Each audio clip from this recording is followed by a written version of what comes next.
All right, good afternoon. Exactly 33 minutes after 12:34 to be precise. It is still your home of conversations, entertainment, and information. This is Lagos Talks 91.3, the midday show, your favorite time of the day on the radio. Of course, it is time for us to kick off with Parenting Today. Now, Parenting Today is that show where we get to talk about parenting in and out. No one is perfect, and it includes parenting and parents. However, you can find out what it is and what it takes to raise beautiful children who will go on to become wonderful individuals who are also a part of society. I believe individuals are the smallest unit of society as opposed to families. Now, no one knows it all, but this is a show where thankfully we have someone who's an expert, who's the closest to perfection. I feel like saying she's perfect as regards parenting, so allow me to say so. I'm speaking about the CEO of Lagos Moms, aka the CEO of Global Moms, Miss Yetty Williams. Good afternoon, Miss Yetty. Good afternoon, Paula. How are you? I'm good. How are you? I'm great, thank you. All right. It is always great to have you on this show. You make me want to be a child again, and then you also make me, on the other hand, want to have like 10 kids. So I don't know. I'm just left confused. But I keep telling you you're on your own if you're gonna have 10. No, but you can adopt. You can adopt me and then these kids. Come on, there's always room for more. But good afternoon. It's always great having you here as a pilot on this particular plane. Now, Miss Yetty, today's topic is one that struck me. Like all topics, they're always so interesting. But then, when it comes to today's topic, which is what's the benefit of coaching? And I'm thinking, we never really thought about that. Some of us think, when it comes to raising a child, there's the feeding aspect, catering aspect. Go and read your book, just trying to do what we can. But then coaching in itself, it's a broad term. It's ambiguous. It can be coaching at anything, recreation or academics. Like, it's just a big word. So I was like, okay, I would love to find out what are indeed the benefits of coaching. Right. So it's a great question and great place to start. Through the years, coaching as an industry, right, has really increased. So it's, I forget the amount last time I checked, but it's like a multi-billion-dollar industry when we call it coaching. Now, under coaching, there are several types. When most people think of coaches, they think of sports, right? They think of sports coaching. So, no great footballer, basketballer, golf player, whoever you refer to, tennis player, gets there without having a coach, right, that supports them. In the case of someone like Serena and Venus Williams, we know that their coach was also their dad. So it was a combined fatherhood and coaching together. And we know how far it took them. And there are many other people where, for a lot of these very successful athletes, for example, when you look at their story and you pay attention to their development, a lot of them that have done very well had their parents very, very closely as part of the process. You will hardly find any of them that their parents didn't support them or didn't say, or weren't part of the journey somehow, either as their manager or something in the mix of things, or being able to follow them around for all the various games and practice and all of that. So it's tested. It's known that for any athletes to get to the very top, they are going to need a coach. One is a sports coach, but a lot of them also have and had coaches that help them with stamina and, eating well and sleeping well, and exercise. They looked at the whole person. They didn't just say, because you play football well, that's all we're going to focus on. And the rest of it, that's up to you. That's your business. Just make sure you show up for every game on time, play well and earn us money. It's a whole combination. So that's on the side of sports. What I find when it comes to life coaching, so what we'll be focusing on today quite a bit is life coaching. Life coaching is actually getting the same type of dedicated resource you need to help you transform your life from just okay to living the best life you can. Wow. Right. And that's what having a coach in your life does for you as a life coach. And there are different kinds of coaching people need at different times. Somebody who becomes a new mom, is working, has children, is married, is dealing with traffic in Lagos, she could benefit from having a coach that supports her when it comes to work and life balance, right? Yes. Like, okay, what exactly are you doing? What are your goals? What's important for you in this season as a new mother? You cannot do everything you were doing before you had children the same way. It's just not realistic. And I feel that when people don't want to face reality sometimes and think they can do everything, they end up burning out, or they end up not doing anything well enough, right? So that's an example of the kind of coaching you can get is, all right, my life circumstances have changed. I've become married. I'm working, or I run my own business. I now have 2 children. I don't seem to have enough time. And I feel like I'm always, quote unquote, dropping the ball. What can I do? You need to reframe your thinking and reframe the way you are taking on demands in your life so that everything doesn't, quote unquote, fall by the wayside. And then you feel guilty. Once a woman feels guilty, we know what happens. It's like a whole rabbit hole. That guilt starts to eat into other areas. And then she just keeps beating herself up to the point where she then becomes a shadow of herself, or she's not as mentally fit as she could be, and all of that. So that's on work-life balance, right? All right. But I want to focus today on how parents can use the benefits of coaching in their parenting. All right. Wow. Really? Yes. So that's the switch we're going to make. We've talked about just generally coaching, how it's good for sports athletes. And we all know that people that excel have coaches. True. We've talked about coaching, for example. We've used one scenario of when sometimes a mother, a mom who's also working needs coaching to help her figure out this new season in her life. But now I want us to talk about how parents can take the benefits of coaching and impute it into their parenting to be more effective for their children. Wow. Really? Does that? Wow. I never saw that coming. It kind of blew me off. Okay. So I'm interested. I want to know, because we think sometimes getting involved with, your child and their activities is just a one-sided given, but knowing it can also affect parents. I never knew. I would love to know the science behind it. Please, can you let us in on that? Okay. I myself am a coach, right? I'm a life coach, and I've seen the difference in using that skill set as a parent. Because coaching by itself, when you're a certified life coach, right? What is your role in somebody's life? Is to help them set goals, right? That they want to achieve. Is to help them achieve those goals, right? It's to help them live their best life based on what they want to achieve, but taking in, being realistic about where they are in their life and what is going on around them. Do they have the enabling environment around them they need to succeed? And lastly, helping your clients, overcome the distraction that is inherent in the modern age that we live in. There's a lot of distraction. So you can say your goal is A, B, or C, but if you're constantly distracted, not focused, and getting carried away with all the demands on your time, for example, not managing screen time, not managing technology and all of that, you're not going to achieve or hit those goals. And then you're going to feel like you're messing up, you're not getting your goals, you're not achieving them, you're feeling bad about yourself. But a coach helps you stay focused, right? Now, the reason it works very well in intentional parenting is, as a parent, is it not the same thing? Are you not helping your child or children with their goals?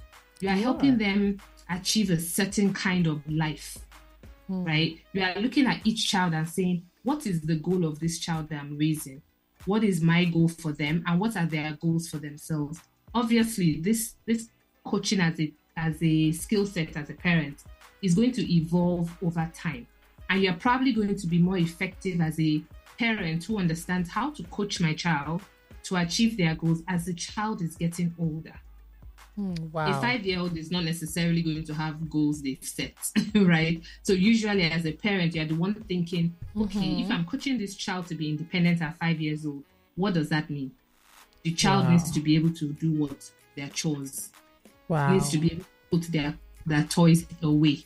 And you don't see that as just little things. You see it as building blocks for a child that is going to grow up understanding that I clean up after myself. So when I finish playing with my toys, it's my responsibility to put them back into the play section or whatever.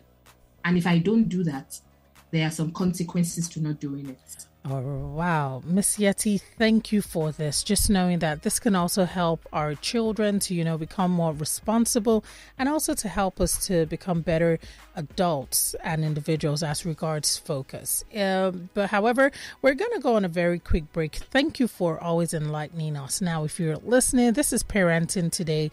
We're going to take a very short break. When we come back, we're going to open up the phone lines, and you can find out the importance of being intentionally involved, actively involved, of course, which is in the form of coaching in your child's life. It can serve to help you, not only your child. So it is everything you need to stick around to listen to. Thank you once again, Miss Yetty. This is Lagos Talks 91.3. We're going to be back right after the break. Don't go anywhere. It's the Children's Day Radio Takeover on Lagos Talks 91.3 FM. We will be celebrating our Children's Day on May 26th, and the children are taking over the station. Special appearances as child hosts for the day, child news anchor, and of course, the ultimate inter-school debate for secondary school students, where students will slug it out on the theme, the people versus the leader. Who does Nigeria need to change the nation? Children's Day will be fun, thrilling, and educative as the children take over the studio. More importantly, there are lots of prizes to be won. Thank you. If you want your school to participate or you would like to sponsor, call 0809 2222 913. It's the Children's Day Radio Takeover all day on the 26th of May, right here on Lagos Talks 91.3 FM. He has consistently delivered laughter and happiness for over a decade. But this time, it's bigger and better. For this Lagos, no be everybody will get can and get out. Fumbi's Boss, Grown Man. Happening live at the prestigious Eco Hotels and Suites on Sunday, 4th June 2023. Time 7 p.m. Comedy by Sabinus, Just Too Funny, Remote, Still Ringing, Odogu, Bo Joint, and music by Crayon, Maji, Sean Teasel, Terry G, and lots more. Tickets, Gen Z, 6,000 Naira. Gen X, 20,000 Naira. Gold Table, 1 million Naira. Platinum Table, 3 million Naira. Tickets are available at www.ariatickets.com and all Ebano supermarkets. Fumbi's Boss, Grown Man, is supported by Trophy, Stone Trust Realty, Media Support, Lagos Talks FM. Excellence from the center of excellence. This is Lagos Talks 91.3. This is Parenting Today on Lagos Talks 91.3.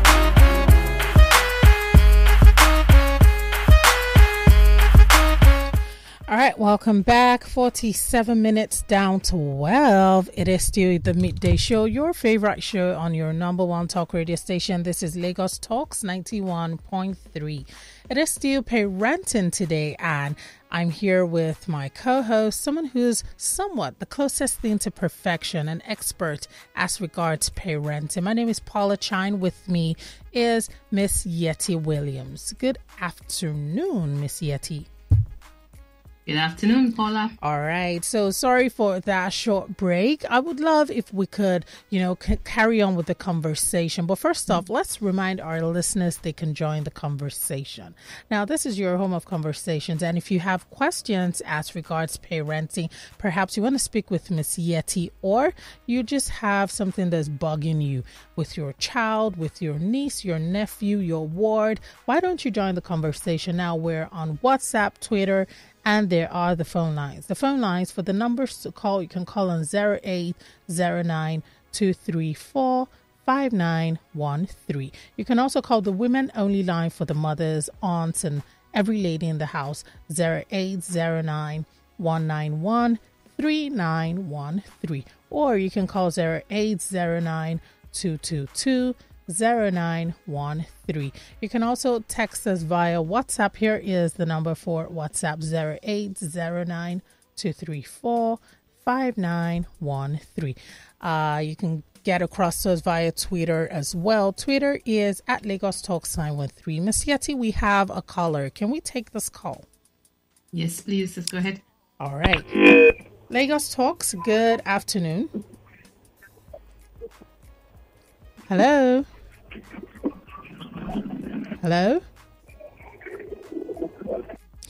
Seems to be the phone lines. All right, let's carry on with the conversation. There's a lot to unpack here. Now, there's a question I wanted to ask for parents who are thinking, oh, you know what? I want to be that coach for my child. That's okay. Perhaps we know some people will say, oh, I could play the role of a sports coach. We have some people who say, oh, I can guide my child as regards their talents, creative arts. But why? How do you become a coach for your child? What are the little steps and the little things you can do to help shaping you for an individual who wants to be that person but doesn't quite know how to go about it? Great question. And so what I have here is a tip for parents to kind of, if you take these 5 things away, it's a way for you to start, all right, with how you can start to apply the principles of coaching in your parenting. Oh, wow. And, I believe that parents, we have kind of 3 stages to our parenting role if we're trying to be intentional, effective parents. The first one is at the beginning. You're kind of they are the decision maker, right? You're the one kind of tell the child what to do. At 2 years old, your child is not really trying to coach, right? You're just keeping them safe and eating, making sure they are well fed and all of that and healthy.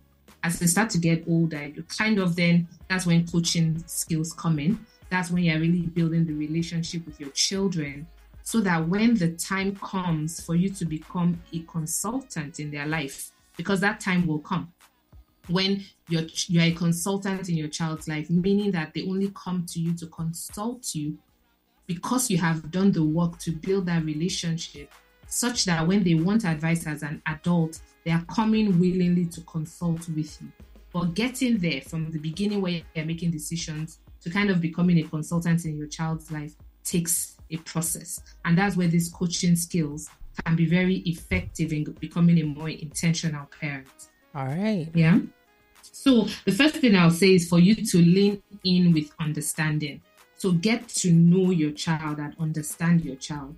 Before anybody can coach anybody, you need to have a good rapport, right, with that child. You need to understand them, not based on the child you think you have, but the child you actually have. Okay. Right? So let's start with that. Truly take time to understand each child. And don't say, oh, is it not my child? I know him or her. Have you ever really sat down to ask yourself, do I really know this child? Do I really know their preferences, their behaviors?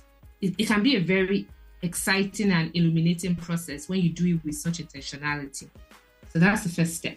Really just try and understand your child well. Then the second one with coaching is being able to set smart goals as an individual and as a family. The families that have the best outcomes are those that have goals as a family, right? What are some of your goals? And this will tie into your values, your beliefs. So for example, when people say, like a new guideline just came out over the last week or so from the American Psychological Association, talking about guidelines around, teenagers' use of social media. They've actually brought out a whole new set of guidelines, and it's a long document, but the highlight of it, I want to pull out the role that parents play in that. Parents have a huge role to play in whether or not their teenager is going to have a healthy, relationship with social media or not. Wow, really? Now, yes. So that's going to be a topic we're going to delve into, because this is something, for example, I've been talking about now for actually a decade. And it's interesting to see that more and more research is coming out saying you can't take parents out of, when it comes to social media management. You can't put it on the tech companies. Neither can you put it on government and say, and they should help me protect my child online. The work you do at home is more important, right? Okay. So it's really important you set goals as a family, individually and as a family. What are your goals? What are you trying to achieve for yourself, for your children? The third one is learning the art of asking powerful questions. And the kind of questions you ask your child is what will give you the insight for you to know how they are viewing the world. Once again, get rid of assumptions. Don't assume you know. But the way you ask questions, if you come and you ask questions like you're a lawyer and you're in the courtroom, come. So tell me, your child is not going to open up.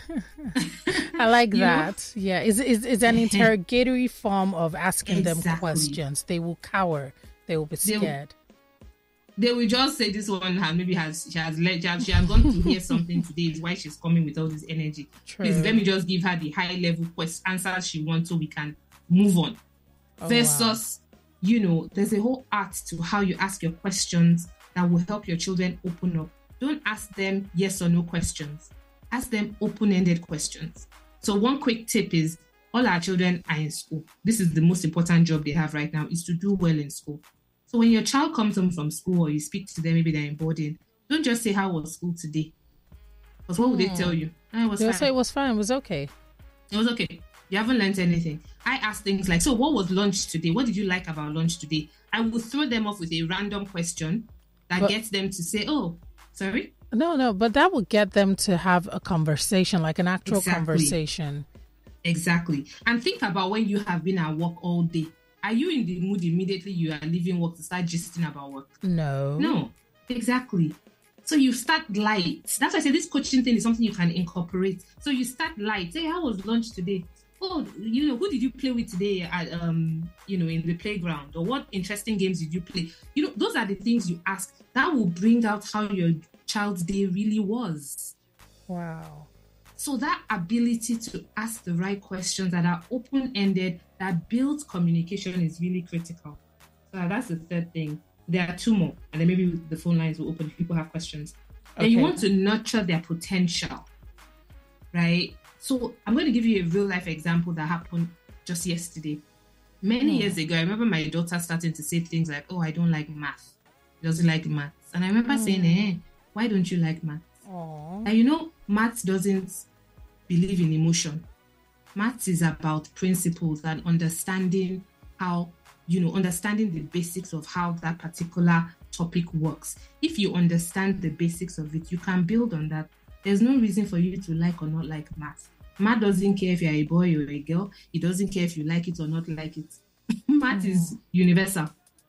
If you understand it, if you don't understand it, ask questions, right? So I remember doing that shift many years ago and I forgot about it.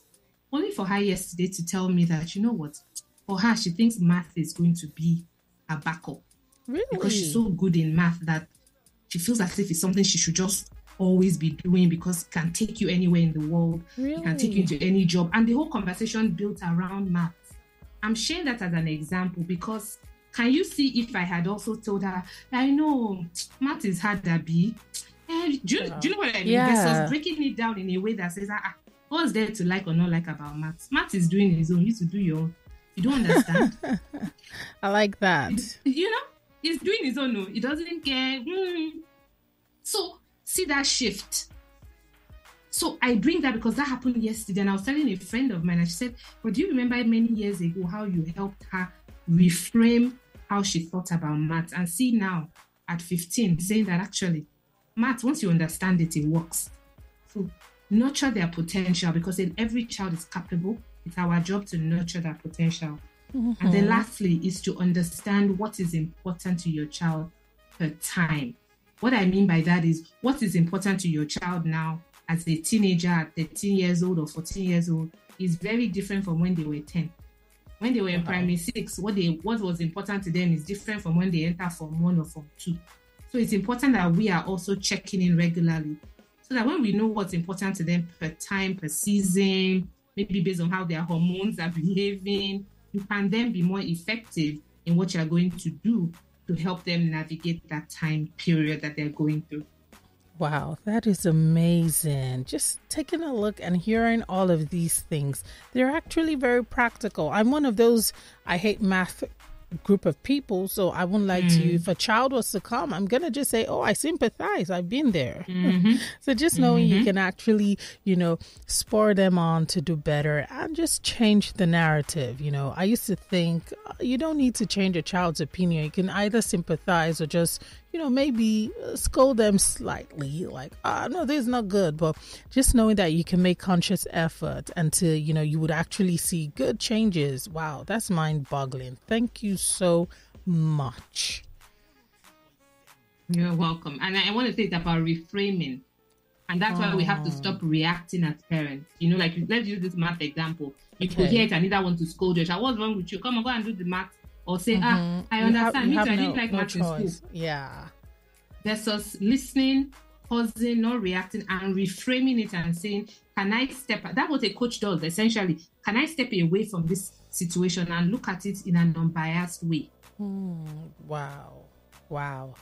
You know, Miss Yetty, I would ask you, how did you come this far? Because it's mind-boggling. You know, what we're used to, the norm with parenting is just do what you can to get along and just provide the basic needs. But like taking the time to decipher, to be able to, you know, delve into how much of a child's well-being is important. It's actually mind-boggling. And that's why I continue to say, see, that's, I don't know if my lawyers have served you the papers for that CEO of Global Moms, because this is totally amazing. It's mind-blowing.